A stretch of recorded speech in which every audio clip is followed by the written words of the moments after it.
자, 우리 지난 시간부터 사사기 말씀을 살펴보고 있습니다. 사사기도 성경 안에 있는 책이죠. 당연하죠. 자, 그러면 우리가 이런 질문을 하고 시작해야 될 것 같아요. 성경은 어떤 책인가? 라는 것입니다. 우리가 디모데 후서 말씀을 보면서 어떤 부분을 우리가 정리했냐면, 성경은 우리로 하여금 구원에 이르게 하는 지혜가 있게 하는 책이다, 이렇게 얘기했습니다. 그러니까 성경책은 도덕 윤리책이 아니에요. 우리 생활을 조금 낫게 하고 우리의 어떤 잘못된 부분을 조금 고쳐주는 책 정도가 아니라는 것입니다. 성경은 우리 인간을 구원하기 위한 하나님의 구원의 역사, 구원을 주는 책이라고 할 수 있습니다. 그래서 성경은 크게 세 부분으로 나눠져요.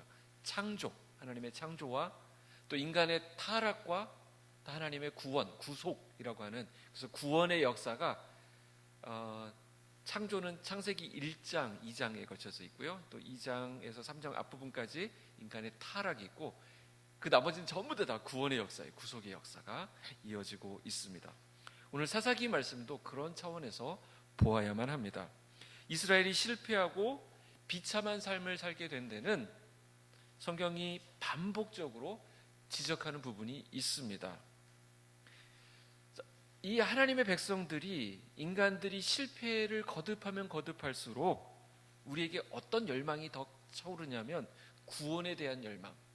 메시아가 오셔야 되겠구나, 우리는 구원받아야 될 존재구나라는 열망이 더 이렇게 차오르게 된다는 것입니다. 그래서 죄가 더한 곳에 은혜가 넘친다라는 말씀이 있는데, 그 말씀이 바로 사사기에 그대로 적용되는 거예요. 인간의 악함, 인간의 연약함, 인간의 실패 가운데 인간에게는 소망이 없구나, 우리는 안 되는 존재구나, 해봐야 안 되는구나, 결국 누군가 우리를 잡아주셔야 되는구나, 은혜가 필요하구나 라는 것을 생각해야만 되는 것이죠. 사사기를 보면서 나도 이 영웅처럼 이렇게 훌륭한 삶을 살면 되겠구나 라고 적용하게 되면 끝까지 답이 안 나올 겁니다. 그래서 이것을 온전히 이해하려면 이 이스라엘이라고 하는, 우리에게는 좀 남의 나라 얘기인데 왜 자꾸 이게 이스라엘 하느냐 하는데, 이스라엘은 우리에게 샘플로 보내주신 하나의 본보기가 됩니다. 그래서 이스라엘의 정체성과 사명이 무엇인지 우리가 먼저 알아야 하는데, 이스라엘 백성들이 가나안 땅에 들어온 것은 온 인류를 구원하고자 하는 하나님의 뜻과 긴밀하게 연결되어 있습니다. 하나님이 예수 그리스도를 이 땅에 보내시기 위해서 하나님의 마음을 담을 수 있는 한 민족이 선택되어야 되고, 그래서 그를 통해서 그에게 복을 주시고 그 복이 그를 통해서 전 세계의 모든 사람에게 흘러가도록 하는 것이 하나님의 계획이었어요. 그래서 한 민족을 선택한 것입니다.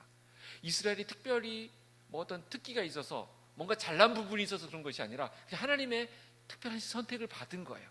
그 외에 아무것도 아닙니다. 그들이 잘난 거 없어요. 보면 온통 망가진 이야기, 엉망진창인 이야기가 이스라엘의 역사이거든요.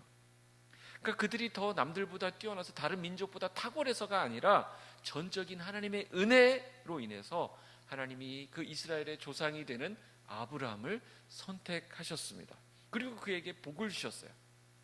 그래서 참 말도 안 되는 상황인데 그 가운데 기적이 일어나서 이삭이라고 하는 아이가 태어나게 되고, 이삭, 야곱을 거치면서 수많은 자손들이 생겨나게 됩니다. 흉년이 찾아와서 이들이 애굽이라고 하는 곳으로, 이집트라고 하는 곳으로 이주하게 되는데, 거기서 더 커졌어요. 근데 거기서 더 이상 노예 생활만 하고 있을 수 없기 때문에, 그래서 거기서 애굽을 나와서 광야를 거쳐서 가나안 땅으로 가게 됩니다. 하나님이 내가 너에게 줄 땅은 이곳이다 이렇게 말씀하셨습니다. 그리고 그들을 광야에서 약속을 하셨는데, 이걸 언약이라고 하거든요. 하나님과 그 백성이 맺은 약속을 언약이라고 하는데, 그 언약의 핵심이 뭐냐면 내가 너희 민족, 너희 나라를 제사장 나라로 만들어주겠다라는 것입니다. 자, 제사장 나라가 된다는 것은 무엇이냐면 제사장의 역할을 감당하는 것인데, 그래서 이 백성을 통해 가지고 하나님의 진노를 막아주고 또 복이 흘러가도록, 너희들은 세상을 축복하는 민족이 되어야 된다라는 것입니다. 다시 한번 강조하지만 그렇기 때문에 성경은 도덕책이 아니라고 했어요. 어떤 윤리적인 교훈을 주기 위해서 주신 말씀이 아닙니다. 그보다 훨씬 본질적인 문제를 다루고 있습니다. 왜 인간이 하나님의 진노를 받게 되었는지, 하나님을 떠난 인간이 왜 그렇게 비참한 삶을 살 수밖에 없고 그렇게 절망 가운데 그렇게 힘들어하면서 살 수밖에 없는지에 대한 진단을 성경이 하고 있는 것입니다. 성경을 통해서 깨닫게 되는 인간의 모습이 있습니다. 그것은 인간은 절대적으로 하나님 의존적인 존재가 되어야 한다는 것입니다. 인간이 하나님을 의지하지 않고 하나님 없이도 나 살 수 있어요, 내 힘으로 할 수 있어요, 내가 이렇게 공부를 한 사람이거든요, 내가 이렇게 돈이 있는 사람이거든요, 내가 이렇게 권력이 있는 사람이거든요 하면서 그거 믿고 하나님을 떠나게 될 때 하나님은 진노하셨어요. 그래서 하나님을 벗어나는 것이 범죄예요. 제가 한번 말씀드린 것 같은데, 어떤 청소년이 엄마 아빠는 도대체 나를 이해하지 못해 하면서 집을 나가서 정말 잘 살았어요. 그래서 자수성가해가지고 막 엄청난 온 세상이 주목하는 그런 위인이 되었습니다. 자, 아무리 그가 거기서 잘 살았다 하더라도 그 부모에게 있어서는 부모의 가슴에 못을 박은 죄인이 되는 것이죠. 부모를 떠난 것입니다. 마찬가지예요. 우리가 하나님 없이 아무리 잘 먹고 잘 산다 할지라도 하나님을 떠난 것 자체가, 하나님을 의지하지 않은 것 자체가 죄라고 말씀하고 있는 것입니다. 하나님 없이 아무리 잘해도 죄인이에요. 이렇게 생각해 보시면 좋을 것 같아요. 어떤 사람이 살인죄로 재판 법정에 서서 사형 언도를 받았습니다. 그런데 이 사람이 자기 변론을 하는데 뭐라고 하냐면, 재판장님, 저는 모든 규범을 다 지켰습니다. 네? 짜잘한 교통법규도 어긴 적이 없습니다. 딱 하나, 이번에 살인 요거 하나 걸렸다고 얘기하시는데 나머지는 전혀 문제가 없는 사람입니다. 이거를 참작해 주시기 바랍니다. 뭐라고 얘기해야 될까요? 네가 여기 와 있는 거는, 당신이 여기 와 있는 거는 그 살인죄 때문에 와 있는 것이죠. 그게 죄라는 것입니다. 암만 나머지 99가지 99가지 다 잘 지켰다 하더라도 하나님 앞에 범죄하면 그게 죄인이 되는 거예요. 그게 사형이에요. 사형수가 되는 것입니다.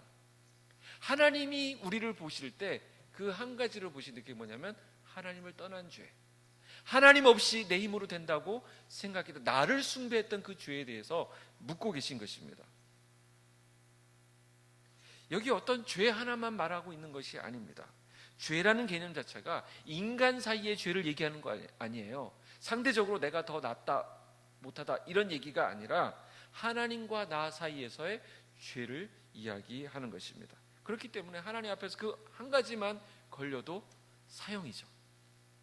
완전하게 하나님을 따르지 못하게 될 때 그 자체로 사형입니다. 우리가 신앙생활을 하면서 항상 이 부분을 점검하지 않으면 나는 뭐 그냥 괜찮게 살고 있는 것 같아, 예배도 잘 드리고 있고 그렇게 뭐 법에 걸릴 만한 일도 안 하고 가끔 선행도 하고 그렇게 사는데 왜 교회에서는 자꾸 그렇게 예배 시간만 가면 죄인이라고 그러고 회개해야 된다고 그렇게 얘기하나.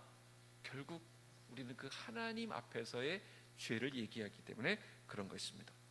조금의 불순종, 오늘 말씀에서 보겠지만 하나님은 전적인 순종을 요구하시는데 조금 불순종, 절반의 순종, 이런 게 다 죄가 된다는 것입니다. 이 전부 다 사형에 해당하는 거예요. 인간의 불신앙에 대해서 왜 하나님이 그렇게 심각하게 반응하시는지 우리가 좀 하나님 입장에서 이해해 볼 필요가 있습니다. 하나님 없는 불신앙은 하나님의 진노를 가져오기 때문에 그래요. 그래서 하나님께서는 이스라엘이 가나안화되는 것을 그렇게 경계하신 것입니다. 지난주에 살펴보았죠. 유다 지파가 가지고 있었던 두 가지 가나안화의 유형이 뭐냐면 세력화, 자꾸 힘을 키우려고 하는 거. 힘을 키우게 되면 어떻게 됩니까? 하나님 없어도 된다라는 생각을 하게 되거든요. 세력화, 힘을 키우고 덩치를 키우려고 합니다. 우리 패거리를 자꾸 모으려고 해요. 이게 가나안화된 모습의 첫 번째 유형이었습니다. 두 번째는 뭐냐면 세속화되는 것입니다. 세상 방식을 따라하는 거예요. 하나님의 방식의 삶의 유형들이 있는데 그것을 따르지 아니하고 세상 것들이 좋아 보니까 그 라이프 스타일을 추구하는 것, 이것이 세속화입니다. 이런 맥락을 모르고 사사기를 보게 되면 우리가 당황스러운 장면이 한두 가지가 아닙니다. 지난 시간에 우리가 사사기를 열면서 본 것은 선봉에 서 있는 많은 지파들 가운데 이제 가난을 큰 거는 이제 해결했으니까 각자 해결해야 될 부분들은 각 지파들이 알아서 해라 할 때 선봉에 나섰던 지파가 유다 지파였습니다. 물론 중요한 지파죠. 그런데 우리는 유다 지파를 주목해 보는 것이 아니라 그때 우리 눈길을 끄는 한 지파를 우리가 살펴보았었죠. 어떤 지파였습니까? 시므온 지파였습니다. 아무런 존재감이 없었던 시므온 지파, 유다 지파에 빌붙어서 유다 지파의 잉여로 살아가는 그런 존재. 그래서 유다 지파가 승리할 때 그 승리의 전리품을 같이 나누는, 조금이라도 그때서야 비로소 조금이라도 살아갈 수 있는 존재가 시므온 지파였습니다.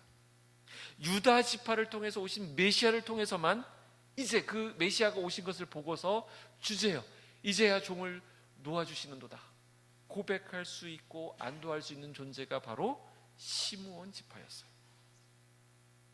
우리 오늘 사사기를 이제 계속 살펴보게 될 텐데, 사사기를 보면서 우리를 사사기에 등장하는 인물들, 그 영웅들, 그 성공 모델에다가 우리 자신을 대입하면 답이 안 나온다 그랬어요. 그러면 사사기를 잘못 본 것입니다. 사사기뿐만 아니라 성경 전체가 그 맥락에서 흘러가고 있는 거예요. 우리가 자꾸 쉽게 착각하는 게 뭐냐면 내가 할 수 있다는 것입니다. 나를 이렇게 보니까 지금까지 살아온 40년, 50년 인생을 돌아보니까 나는 다 좋은데 딱 하나 문제가 있다는 거예요. 그래서 그 문제만 고치면 나 진짜 완벽한 사람이 될 수 있는데, 그거 문제가 되니까 오늘 또 말씀으로 그거 좀 고치고, 근데 고치려고 해보니까 또 안 되죠. 그냥 또 고치고 또 다듬고 이렇게 생각하는 것입니다. 그렇게 하면 나는 좋은 신앙인이 될 수 있을 것이다. 완벽한 착각입니다. 우리가 성경을 어떻게 봐야 되느냐? 나의 철저한 무능을 봐야 됩니다. 사형 언도를 받은 거예요. 우리는 방법이 없어요. 사형 언도를 받았는데 조금 봉사활동 좀 늘린다고 해서 사형이 감면되는 게 아닙니다. 사형이에요.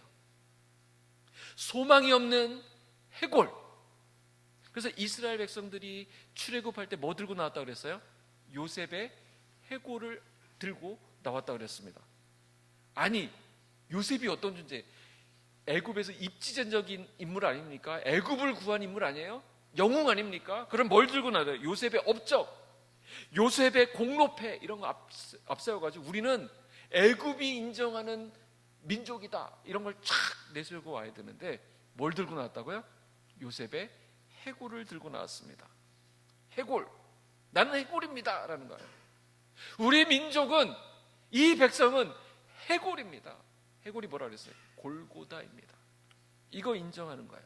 우리 신앙생활은 나의 무능을 인정하는 것부터 시작하는 것입니다. 해골로 들어가는 그 땅, 그 골고다, 그 골고다에서 결국 뭐가 거기에 세워지죠? 십자가가 세워집니다. 그 해골에 예수님의 물과 피가 십자가로부터 떨어질 때 그 해골에 생명이 불어넣어지게 되는 거예요. 십자가의 핵심이 무엇입니까? 내가 부정되는 자리입니다. 그래서 내가 아니라 하나님이 개입하시는 거예요. 그때 절망이 소망으로 바뀌게 되는 것이죠. 죽음이 생명으로 바뀌는 현장이 바로 십자가의 자리입니다. 이게 다른 종교와 근본적으로 다른 부분이에요. 내가 선행을 좀 쌓고, 내가 좀 착한 일을 하고, 내가 어떤 공로를 좀 쌓으면, 지성이면 감천이라서 내가 이렇게 되는 것이 아니라 우리는 안 되는 거예요. 그분의 전적인 은혜로, 그분의 도우심만으로 우리가 살아갈 수 있다. 그래서 우리 죽을 때까지 자꾸 내 안에서 스멀스멀 나오는 내가 할 수 있다고 하는 것을 누르고, 나는 사형 언도를 받았기 때문에 끝까지 뭘로 살아야 되는 거예요? 그분의 은혜로 살아가는 거예요. 죽을 때까지. 그래야 겨우 건짐을 받는 존재가 바로 우리들이라는 것입니다. 내가 진실로 너희에게 이르노니 내 말을 듣고 또 나 보내신 이를 믿는 자는 영생을 얻었고 심판에 이르지 아니하나니 사망에서 생명으로 옮겼느니라. 해골이 생명으로 바뀌게 되는 것은 그를 믿을 때. 이 관점으로 사사기를 보면 비로소 우리에게 소망이 생기게 되는 것입니다. 주님을 바라보게 되는 거예요. 이래서 나에게 주님이 필요한 것이구나. 이래서 나에게 하나님이 은혜를 베푸셔야 되는 것이구나. 원래 우리는 어떻다 그랬어요? 죽을 때까지 나만 바라보는 사람이에요. 우리처럼 나를 사랑하는 사람 없어요. 나를 포기할 수가 없는 거예요. 나 자존심 건드리는 거 못 견딜걸요? 저도 마찬가지예요. 자존심 건들면 돈 좀 뺏어가는 거는 좀 요즘 또 못 참아요. 돈 뺏어가지 마세요. 네. 하여튼 뭐 가져가는 건 되는데 자존심 건들면 우리 못 견뎌요. 이게 끝까지 내가 있다는 거잖아요. 이게 또 기회만 생기면 내 방법을 동원하려고 합니다. 하나님의 방법이 아닌 가나안의 방법을 사용하려고 하는 것입니다. 그래서 우리는 죽을 때까지 하나님의 은혜를 사모하고 갈망하고 그 은혜로 살아가는 것입니다. 그래서 끝까지 주님만 붙들게 하는 것이 신앙의 핵심이에요. 오늘 본문에도 유다 지파의 부족한 모습이 등장합니다. 아쉬운 모습이에요. 그래서 유다가 못나서가 아닙니다. 이게 바로 우리 인간의 모습이라는 것입니다. 이 미완성에 온전하지 못한 모습은 예수가 오실 때 비로소 온전해집니다. 그 전에는 계속 실패해요. 앞으로 뭐 좀 잘해보겠다고 막 결의도 하고 모여서 막 기도회도 하고 하는데 안 될 거예요. 안 봐도 뻔해요. 뒤에 계속 실패할걸요. 우리가 이렇게 무기력한 존재이기 때문에 이 무력함을 계속 성경은 우리에게 폭로시키고 있는 것입니다. 그러면서 뭘 보게 해요? 하나님을 보게 하는 것입니다. 그의 구원을 바라보게 되는 것입니다. 그게 바로 사사예요. 사사는 앞으로 오실 진짜 사사인 예수님을 예표로 하는 거예요. 여기 나온 인물을 우리가 닮아가고 우리도 그렇게 살아야지가 아니라 내 힘으로 안 되기 때문에 하나님이 보내주신 그 사사를 통해서만, 그래서 사사가 살아있을 동안만 이들은 평화를 누려요. 사사가 죽으면 바로 또 범죄 현장으로 들어가게 되는 것을 볼 수 있습니다. 앞으로 계속 볼 거기 때문에 지겹도록 들을 거기 때문에 오늘 본문으로 들어가도록 하겠습니다. 자, 그 이야기를 하고 있는데 실패와 절망의 흐름이 이어지고 있잖아요. 그런데 사막의 오아시스 같은 말씀이 오늘 등장합니다. 아름다운 아주 듣기에 기분 좋은 에피소드가 하나 나옵니다. 자, 지금 유다 지파를 중심으로 정복 전쟁이 진행되고 있는데 유다 지파의 핵심에 누가 있을까요? 갈렙이라고 하는 걸출한 지도자가 있습니다. 유다 지파의 리더는 예전부터 갈렙이었어요. 지금 이제 우리가 성경에서 갈렙과 관련된 스토리가 나오면 항상 안심이에요. 거기는 큰 문제가 없어요. 갈렙이 나오면 그 이야기는 거의 괜찮은 이야기입니다. 기억나는 몇 가지 장면들이 있죠. 갈렙은 항상 그랬어요. 그러니까 여러분들을 누군가 언급을 했을 때 항상 좀 그랬으면 좋겠어요. 어느 집사님? 그 집사님이 그 그룹에 있어? 그럼 걱정 안 해도 되겠네. 거긴 됐어. 안심이야. 근데 누가 그 그룹에 들어갔다고? 아이고, 우리가 함께 기도합시다. 이렇게 되면 안 돼요. 내 이름이 언급되었을 때 누구나 안심할 수 있는 갈렙과 같은 인물이 되시기를 주님의 이름으로 축복합니다. 오늘 갈렙이 그래요. 이스라엘, 자 8절부터 10절, 오늘 우리가 읽지 않은 지난주에 조금 봤어야 되는 본문인데 8절부터 10절에 보시면 유다 자손이 예루살렘을 쳐서 점령하여 칼날로 치고 그 성을 불살랐으며 그 후에 유다 자손이 내려가서 산지와 남방과 평지에 거주하는 가나안 족속과 싸웠고 유다가 또 가서 헤브론에 거주하는 가나안 족속을 쳐서 세세와 아이만과 달메를 죽였더라. 헤브론의 본 이름은 기럇 아르바였더라. 자, 이스라엘을 이렇게 길쭉하게 봤을 때 우리나라 지도하고 거의 비슷해요. 길쭉하게 돼 있는데 이 중부 남쪽에서 조금 밑에 중부에 해당하는 부분이 이 산악지대인데 여기에 헤브론이라고 하는 곳이 있습니다. 이곳은 고대 거인들이 거주하던 땅이었어요. 그런데 갈렙이라고 하는 노장이 여기를 점령해서 차지합니다. 근데 이거는 옛날에 이미 나왔던 내용이에요. 여호수아 14장에 가보면 이 산지를 내게 주소서 하면서 막 내가 아직 85세인데 아직 강건하며 막 그런 얘기가 나오거든요. 그러니까 지금은 사사기 1장이 어떻게 시작해요? 여호수아가 죽은 후에로 시작하잖아요. 그러니까 앞에 있었던 얘기를 다시 한번 언급하는 것은 지금 이게 어떤 흐름 가운데 있는지를 알려주기 위한 장치입니다. 자, 여호수아 생전에 갈렙이 했던 일을 한 번 더 기록하고 있는 것입니다. 갈렙이 여기까지는 직접 싸웠던 사람이에요.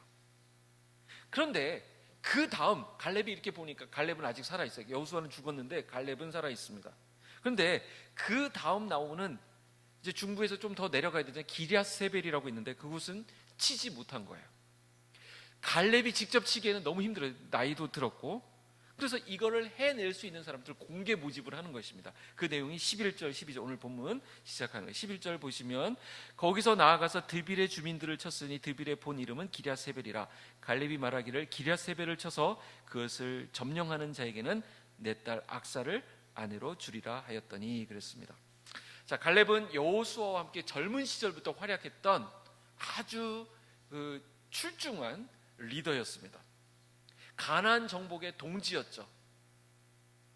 나중에 나이가 85세가 되었을 때도 아직 나는 팔팔합니다 하면서 노익장을 과시하면서 이 헤브론 점령에 앞장섰던 인물입니다. 그러니까 약속의 성취를 바라보면서 약속을 믿고 끝까지 마지막까지 자신의 일생을 바쳤던 사람, 힘이 있을 때는 뒤로 빠지지 않고 앞장서서 그 일을 해냈던 사람이 바로 갈렙이에요. 항상 앞장서서 나갔습니다. 진정한 리더의 모습을 보여주고 있는 것이죠.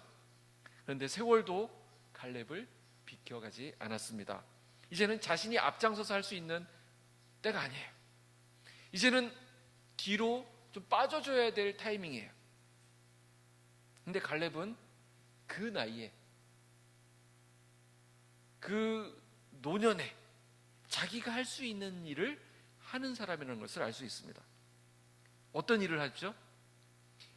자기가 앞장서서 하진 못하지만 그 일을 다른 사람들이 할 수 있도록 방향을 제시하고 뒤에서 서포트하는 진정한 어른의 모습을 보여주고 있다는 것입니다. 요거를 잘하는 것이 진짜 지혜예요. 요게 정말 슬기로운 신앙인의 모습입니다. 저게 바로 하나님의 약속이 있는 자리이다 하면서 그것을 가리킬 수 있는 본인은 손가락이 되는 거예요. 근데 끝까지 좀 빠져줘야 되는데 끝까지 내가 한다, 나를 메고 가라 그렇게 하면서 누워있으면 안 되죠. 저기다,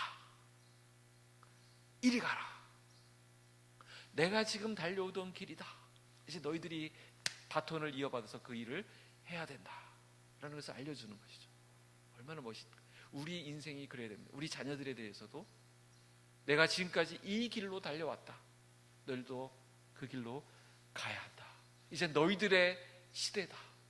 너희들이 이 사명을 완수해야 된다 라는 것이죠.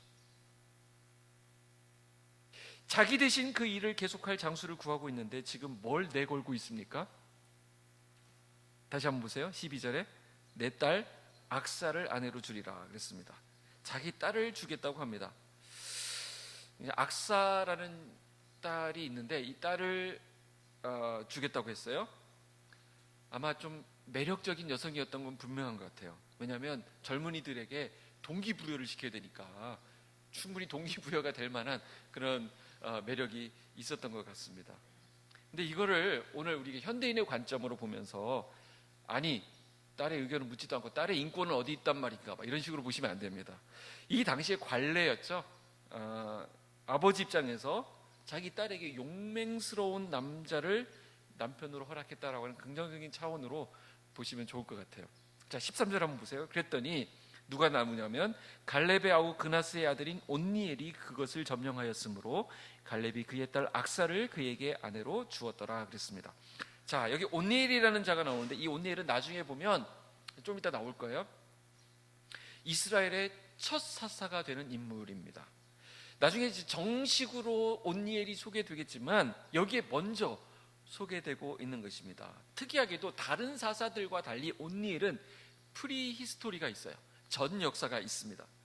나머지 사사들은 뭐 자기 일을 각자 알아서 하다가 하나님의 신이 임하면 그때부터 막 능력이 생겨가지고 막 나라를 구하고 막 그렇게 했는데 온니엘은 등장부터가 달라요. 아주 스타일 있게 이렇게 등장합니다. 그래서 온니엘은 모든 이스라엘 백성들의 워너비 혹은 롤 모델이 되고 있는 거예요.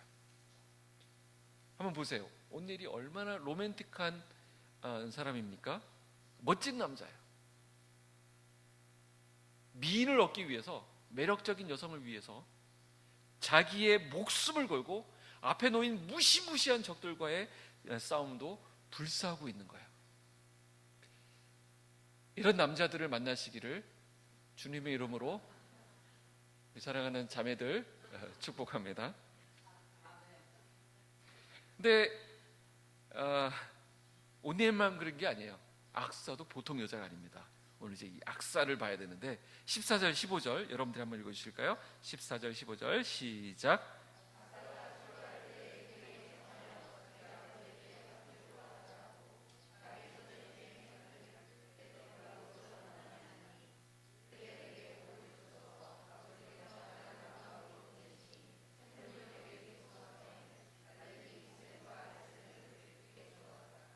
자, 한번 생각해 보세요. 온니엘은 그냥 여인을 하나 얻기 위해서 자기 모든 걸 던졌어요. 거기까지예요. 낭만은 있는데 실용적이지가 않아요. 이 남방이라고 하는 네게부 지역인데 이 사막지대입니다. 네게부 사막 땅을 차지한들 뭐합니까? 그러니까 자기를 얻겠다고 용맹스럽게 어떤 남자가 나타나는 건 알겠는데 호우대는 멀쩡해요. 용기도 알겠어요. 근데 아무것도 없어. 그냥 온 거예요. 몸만 온 거예요. 그냥 이 남자는 여자만 데리고 사막에 가도 거기 가서도 여자만 있으면 살 거라고 생각했는데 악사는 어떻게 합니까? 정신 차려 엿! 이렇게 하면서 지금 악사가 균형을 딱 잡아주고 있습니다. 자, 14절 다시 보세요. 악사가 출가할 때 그에게 청하여. 그가 누굴까요? 온니엘에게 청하여 자기 아버지에게 밭을 구하자 하고 옆에다 넌지시 알려주는데 우리 아버지 돈 많아, 능력 많아. 그러니까 그냥 나한테 올 생각하지 말고 뭐 하나 따갖고 와. 이렇게 얘기를 한 거예요. 보통 여자 아니죠. 자, 그렇게 하면서 아마 얘기가 제대로 됐는지 안 됐는지 좀 시원찮았나 봐요. 그런데 이제 갈렙이 오니까 나귀에서 탁 내려가지고 막 자세를 취하고 어떻게 하냐면 아버지가 무엇을 원하냐 그러니까 밭은 이미 어떻게 남편을 통해서 이게 얘기를 했는지 이제는 복을 달라고 얘기합니다. 아니 그 정도면 땅을 줬으면 충분히 복이 되었을 텐데 그러는데 복을 달라고 하면서 뭘 얘기하냐면 남방 이 사막지대로 보내시니까 꼭 필요한 게 뭐예요? 물이죠. 그래서 샘물 달라고 이야기합니다. 자, 악사의 머릿속에는 뭐가 들어있냐면 두 가지가 있어요. 하나는 밭을 구하자. 두 번째는 샘물을 얻어야 하겠다라는 것입니다. 자, 오늘 온니엘과 악사 이 부부를 보면서 우리가 보게 되는 것 있는데 온니엘이 한 게 뭐죠? 잘한 게 뭐죠? 그는 갈렙의 믿음의 선배인 갈렙이 제시한 하나님의 약속의 방향에 믿음으로 반응했습니다. 이게 아주 잘한 부분이에요. 온니엘의 멋진 부분입니다. 자, 악사가 잘한 게 뭘까요? 악사는 복을 구하는 여인이었다라는 것입니다. 자, 악사가 복을 구했다라는 것은 두 가지 측면으로 살펴볼 수 있는데 첫 번째는 그가 복 있는 자리로 나아갔다는 거예요. 남방 지역을 주었는데 그 남방 지역을 복의 자리로 삼고 나아갔다는 것이 중요합니다. 근데 거기서 끝난 것이 아니에요. 두 번째 더 중요한 것이 있는데 그 복을 이루어가는 여인이었다라는 것이 중요합니다.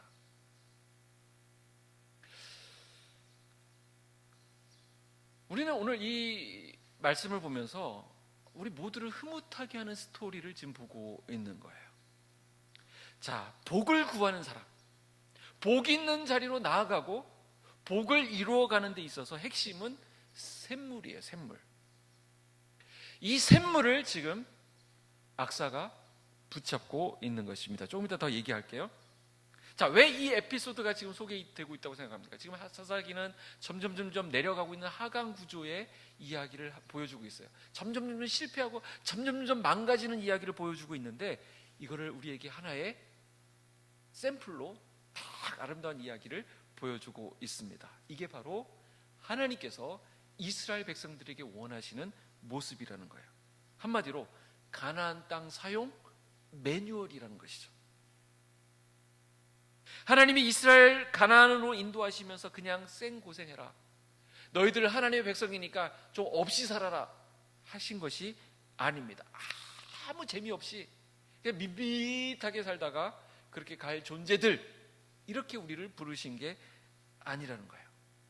하나님의 백성이 가나안에서 누릴 수 있는 것은 무궁무진합니다.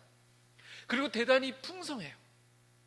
하나님의 약속을 붙잡고 하나님의 은혜 아래 있는 것이 얼마나 복되고 황홀하고 행복한 것인가를 온니엘과 악사가 보여주고 있는 것입니다.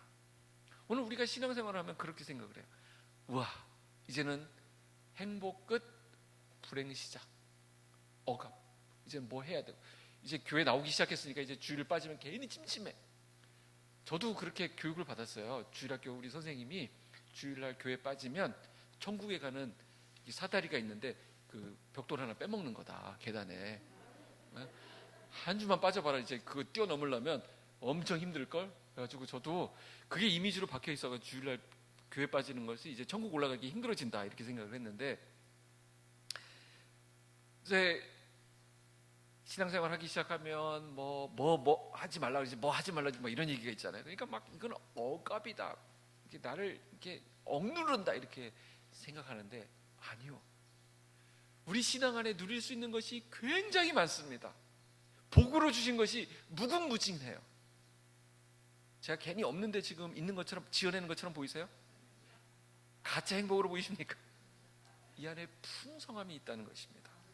근데 그것을 모르면, 그러니까 이스라엘은 이 좋은 모델을 따라하지 못했다는 것이죠. 원래 그들을 가나안으로 인도하신 하나님의 뜻을 이해하지 못했습니다. 원래 하나님은 이스라엘과 언약을 맺으셨어요. 그리고 너희는 제사장 나라가 될 것이라고 말씀하셨다 그랬죠. 제사장이 하는 역할이 뭐예요? 악을 몰아내는 것입니다. 그리고 하나님 말씀으로 다스려지는 땅, 하나님의 말씀이 통용되는 세상을 만드는 것, 하나님의 통치가 있는 땅을 만드는 것이 제사장 나라에게 주신 사명이었습니다. 그래서 하나님이 이스라엘 백성들을 제사장으로 축복하신 것입니다. 가나안으로 인도하신 거예요. 그러면서 광야를 지날 때 명령하셨어요. 가나안 땅 내가 들여보내주마. 그 대신 정복해야 한다. 악을 몰아내야 된다라는 것입니다.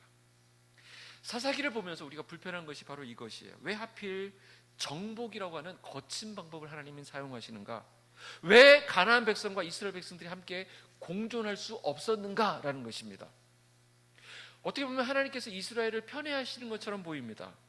이스라엘을 위해 가나안 족속은 상대적으로 차별되고 있는 것처럼 여겨집니다. 그러나 우리가 봐야 될 것은 하나님은 이미 하나님의 심판은 이 땅을 향해서 있었다는 거예요. 노아 홍수를 통해서 우리가 보았듯이 가나안은 인신제사가, 사람을 바치는 인신제사가 성행할 정도로 우상 숭배로 더러워져 있었습니다. 온갖 죄와 악으로 가득 차 있었습니다. 이스라엘이 가나안을 진멸한다라고 하는 것은 모든 인류가 받아야 될, 이스라엘을 포함한 모든 인류가 받아야 될 그 심판의 모형을 보여주신 거예요.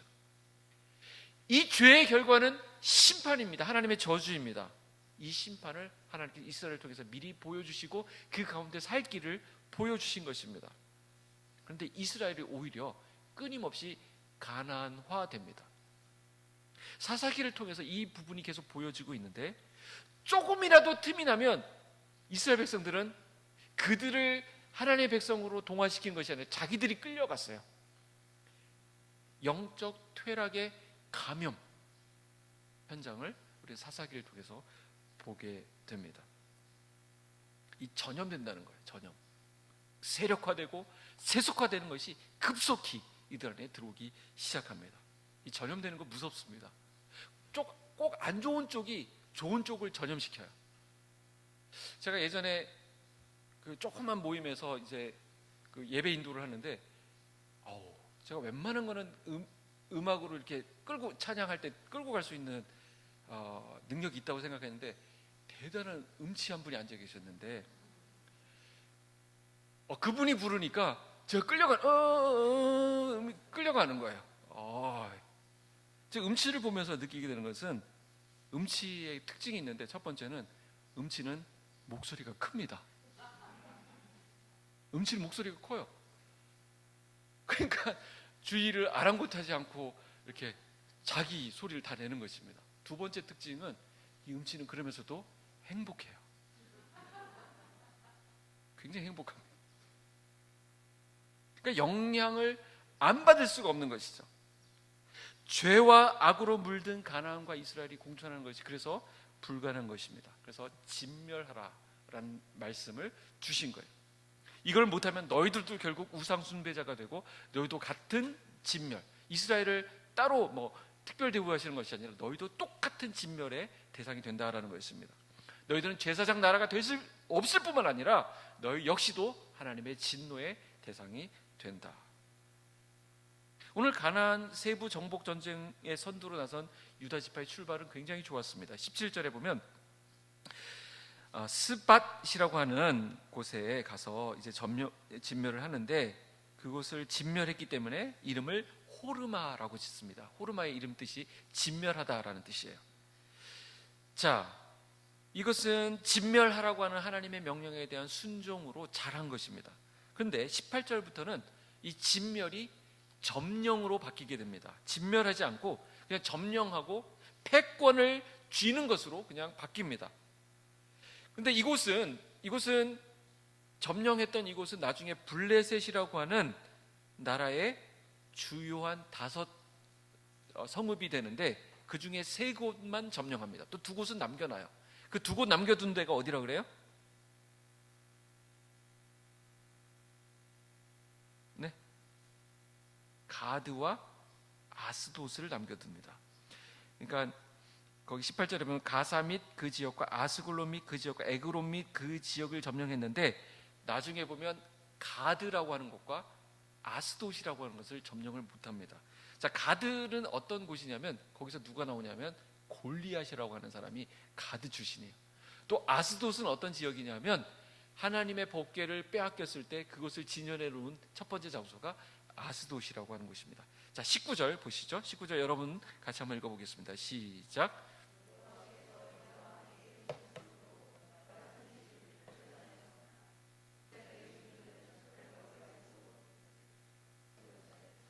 자, 19절은 앞부분과 뒷부분을 잘 나눠서 봐야 됩니다. 앞부분은 어떻게 되어 있어요? 여호와께서 유다와 함께 계셨으므로. 자, 유다의 승리 원인은 뭐라고요? 하나님이 함께 하셨다. 근데 후반부에 가면 이게 안 나타납니다. 이유가 뭐예요? 골짜기 주민들은 뭐가 있기 때문에? 철병거가 있었기 때문에. 자, 쫓아내지 못한 이유는 철병거가 있기 때문이라는 것입니다. 그들에게는 하나님이 계십니다. 함께 하십니다. 근데 하나님이 함께 하시는데 하나님도 철병거 앞에서는 꼼짝 못하실 거야 라고 생각했다는 것이죠. 그래서 그들은 철병거를 보고 포기해 버렸습니다. 근데 여호수아 17장에 보면 18절에 그들이 철병거를 가졌어도 너희에게 승리를 주실 것이다 라고 약속하셨어요. 뒤에 사사기 4장에 보면 바락이라고 하는 사람이 시스라의 군대 철병거 900승이 나타났을 때 그것을 무용지물로 만들고 그것을 이기는 내용이 뒤에 나옵니다. 그런데 하나님이 함께 하시면 이길 수 있는 철병거를 이들은 이미 지레 겁먹고 타협해 버립니다. 그리고 함께 지내는 것으로, 그들을 몰아내지 않는 것으로 이렇게 결정해 버립니다. 하나님에 대한 믿음이 떨어진 것이죠. 싸우러 가는 순종만 하면 되는데 거기서 그냥 철병거를 보고 마음을 접어버립니다. 자, 오늘 여러분들에게 철병거가 없습니까? 철병거를 어떻게 적용하면 좋을까요? 우리에게 있어서 철병거는 무엇입니까? 너무나 큰 문제이기 때문에 우리가 두려움으로 바라보고 있는 그 두려움, 그것이 우리의 철병거가 되는 것입니다. 믿음으로 바라보지 않고 두려움으로 포기해버리는 것, 이게 철병거입니다. 물론 지금까지 유다 지파가 승승장구했습니다. 하나님을 갖는 믿음, 하나님이 계시다고 하는 믿음을 가지고 이겼던 거예요. 응답도 받았고 승리도 했습니다. 그러는 가운데 유다 안에 나름 자기가 정리를 하는데 요거만큼은 어려워. 지금까지는 잘해왔는지 모르지만 이거는 내가 안 해봤던 건데 이 철병거는 어떻게 할 수 없는 걸 거야. 이건 불가능해 하면서 접어버렸다는 것입니다.